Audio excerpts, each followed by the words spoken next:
Contingency Model of Leadership by Deja Hancock. Simply possessing certain traits or performing certain behaviors does not ensure that a manager will be an effective leader in all situations calling for leadership. Some managers who seem to possess the right traits and perform the right behaviors turn out to be an ineffective leader. Managers lead in a wide variety of situations and organizations and have various kinds of subordinates performing diverse tasks in a multiplicity and environment context. In this chapter, we cover leader styles, situational characteristics, combining leader styles and situations, putting the contingency model into practice, Howe's path goals theory, the leader substitutional model, and then tying it all together. Given the wide variety of situations in which leadership occurs, what makes a manager an effective leader is one situation is not necessarily what the manager needs to be equal effective in a different situation. An effective Army general may not be an effective university president. An effective restaurant manager may not be an effective clothing store manager. An effective football team coach may not be an effective first fitness center manager. An effective first line manager in a manufacturing company may not be an effective middle manager. The traits of behavior that may contribute to a manager's being an effective leader in one situation might actually result in the same manager being an ineffective leader in another. Contingency model of leadership take into account the situation or context with which leadership occurs. According to contingency models, whether or not a manager is an effective leader is the result of the interplay between what the manager is like, what he or she does, and the situation in which leadership takes place. Contingency models purpose or propose that whether a leader who possesses certain traits or performs certain behaviors is effective depends on or is contingent on the situation or context. In this section, we discuss three potent contingency models developed to shed light on what makes managers effective leaders. Fred Fittler's contingency model, Robert House's path goal theory, and the leader substitute model. As you will see, these leadership models are complementary. Each focuses on somewhat different aspects, effective leaderships in organizations.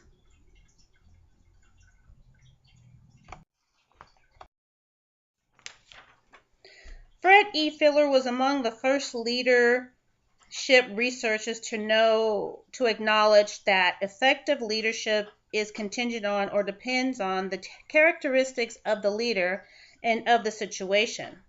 Fittler's contingency model helps explain why a manager may be an effective leader in one situation and an ineffective in another. It also suggests what kinds of managers are likely to be most effective in which situations. Leader styles, as with the trait approach, Fittler's hypothesis that personal characteristics can influence leaders' effectiveness. He turned to the term leader style to refer to as managers' characteristics approach to leadership and identifies two basic leader styles, which is relationship and task-oriented. All managers can be described as having one style or the other. Relationship-oriented leaders are primarily concerned with developing good relationships with their subordinates and being liked by them. Relationship-oriented managers focus on having high-quality interpersonal relationships with subordinates. This does not mean, however, that the job does not get done when such leaders are in the helm, but it does mean that the quality of interpersonal relationships with subordinates is a prime concern for the relationship-oriented leader. Task-oriented leaders are primarily concerned with ensuring that subordinates perform a high level and focus on task accomplishment. While task-oriented leaders also may be concerned about having good interpersonal relationships with their subordinates, task accomplishment is their primary concern. Situational characteristics, according to Fettler leadership style, is an enduring characteristic. Managers cannot change their style, nor can they adapt different styles in different kinds of situations. With this in mind, Fettler's identify 3 situational characteristics that are important determinants of how favorable a situation is for leading leader-members relations, task structure, and of course, position power. When a situation is favorable for leading, it is relatively easy for a manager to influence subordinates so they perform at a high level and contribute to organizational efficiency and effectiveness. In a situation unfavorable for leading, it is much more difficult for managers to exert influence.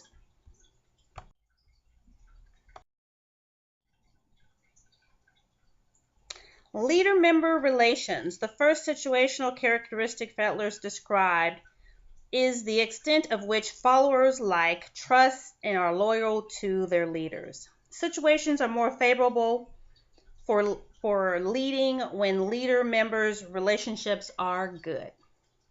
The task structure.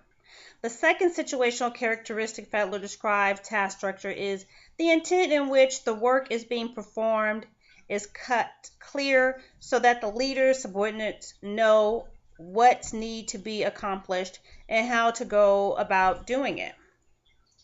When task structure is high, the situation is favorable for leading.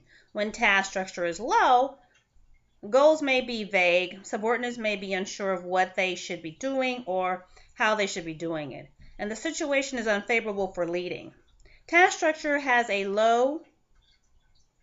Geraldine Laybourne, when she was on a top manager for Nickelodeon, the children's television network, it was never precisely clear what would appeal to her young viewers, whose taste can change dramatically, or how to motivate her subordinates to come up with creative and novel ideas. In contrast, Herman, founder of Black Like Me, a hair care product company based in South Africa, seemed to have relatively high task structure when he started his company. His company goals were to produce and sell inexpensive hair care products to Native Africans, and managers accomplished these goals by using simple yet appealing packaging and distributing the products throughout the neighborhood and beauty salons. Now, with the third situational characteristic, position of power, is the amount of legitimate reward, cohesive power of leader has by virtue of his or her position in organization. Leadership situations are more favorable for leading when position of power is strong.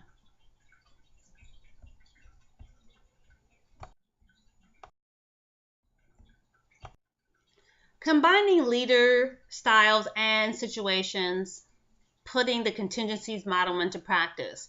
This is just a little illustration of how it would fall in this particular situation. By considering all possible combinations of good and poor leader member situation related high and low task structures and strong and weak position power, Fettler identified 8 leadership situations which vary in their favorability of leading. And this little configuration is kind of what it's showing in regards to the research and how it falls. Recalling that, according to Fettler, leader style is an enduring characteristic that members cannot change. This suggests that for managers to be effective, either managers need to be placed in a leadership situation that fits their style or situation need to be changed to suit the management. Situations can be changed, for example, by giving a manager more position power or taking steps to increase task structure, such as clarifying their goals. Taking the case of Mark Compton, a relationship-oriented leader employed by a small construction company who was a very unfavorable situation and was having a rough time leading his construction crew. His subordinates did not trust him to look out for their well-being. The construction jobs he supervised tend to be novel and complex, which is a low structure, and he had no control over the reward and discipline actions his subordinates received, which was a weak position of power. Recognizing the need to improve matters, Compton's supervisor gave him the power to reward crew members with bonus and overtime work as he saw fit, and to discipline crew members for poor quality work and unsafe on-the-job behavior. As his leadership situation improved to moderately favorable, so too did Compton's effectiveness as a leader and the performance of his crew.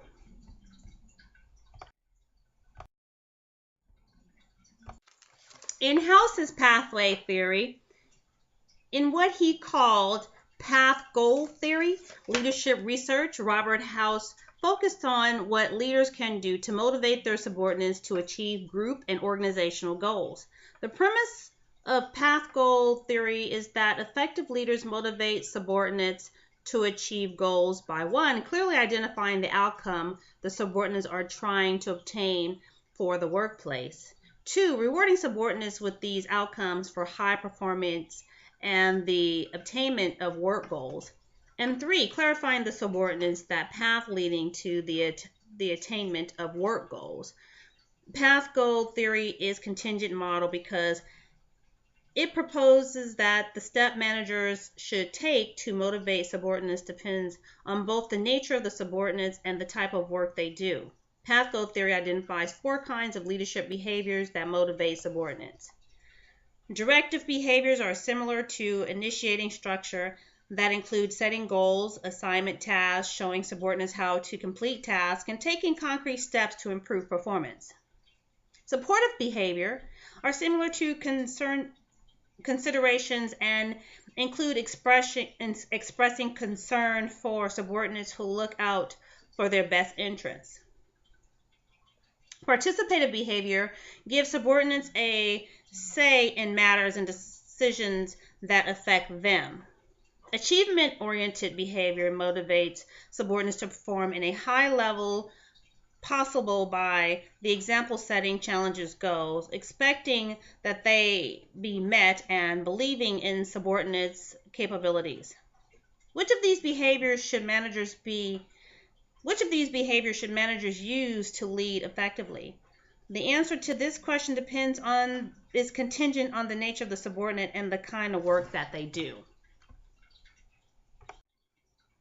Directive behaviors may be beneficial when subordinates are having difficulty completing assigned tasks, but they might be detrimental when subordinates are independent thinkers who work best when left alone. Supportive behaviors are often advisable when subordinates are experiencing high levels of stress. Participative behaviors can be particularly effective when subordinate support of a decision is required.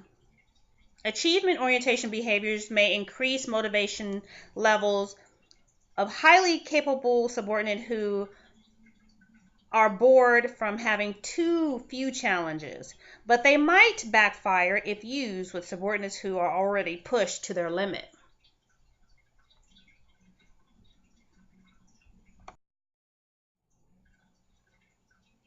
The leader substitute model. The leader substitute model suggests that leaders is sometimes unnecessary because substitutes for leaderships are present. A leadership substitute is something that acts in place of the influence of a leader and makes leadership unnecessary. The model suggests that under certain conditions, managers do not have to play a leadership role. Members of an organization sometimes can perform at high levels without a manager exerting influence over them. The leader substitute model is contingent model because it suggests that in some situations leadership is unnecessary. Take the case of David, who teaches English at a foreign language school in Cyprus, an island in the Mediterranean Sea.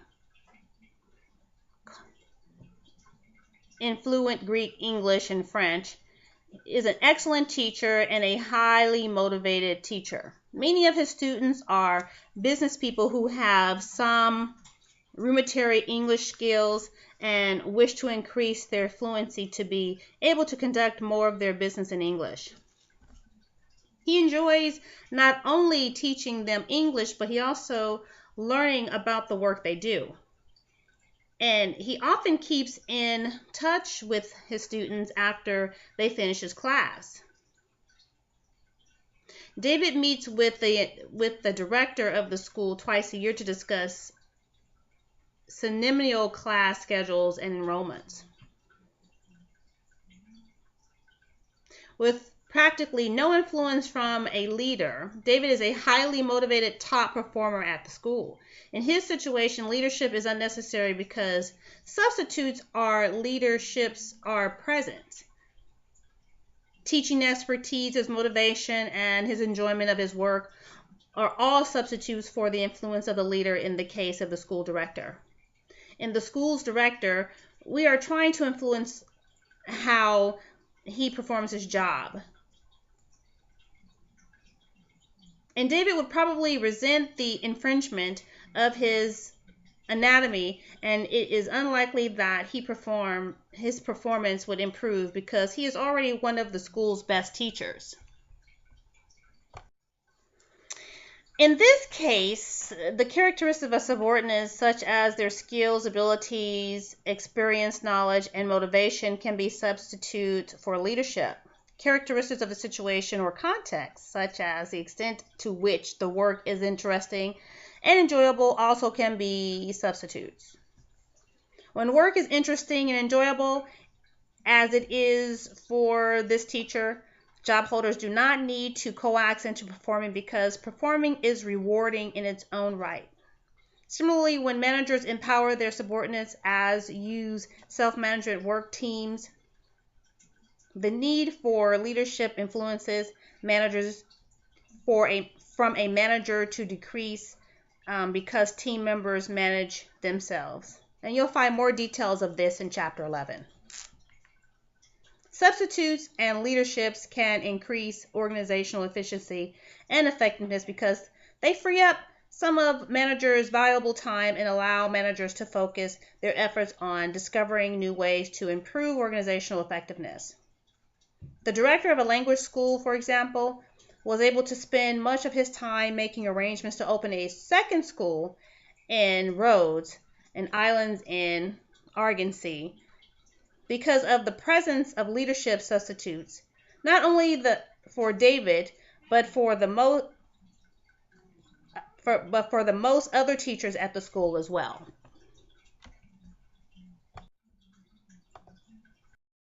Wrapping it up, bringing it all together for you today. Effective leadership in organization occurs when managers take steps to lead in an effective way that is appreciated for the situations or contexts of which leadership occurs and for the subordinates who are being led. The 3 contingent models of leadership just discussed help managers focus on the necessary ingredients for effective leadership. Thetler's model describes 2 leader styles, relationship-oriented and task-oriented, and the kinds of situations in which each kind of leader is most effective. Key contingents, whether a relationship-oriented or task-oriented leader is effective, contingents on the situation. House's path goal model describes how effective leaders motivate their followers. But the behavior that managers should engage in to be effective leaders are contingent on the nature of the subordinate and the work they do. Leader's substitute model describes when leaders or leading is unnecessary. Whether leadership is necessary for subordinates to perform highly is contingent on characteristics of the subordinates and the situation. And that concludes my interpretation of contingency models of leadership. My name is Delja Hancock. Thank you and have a great day.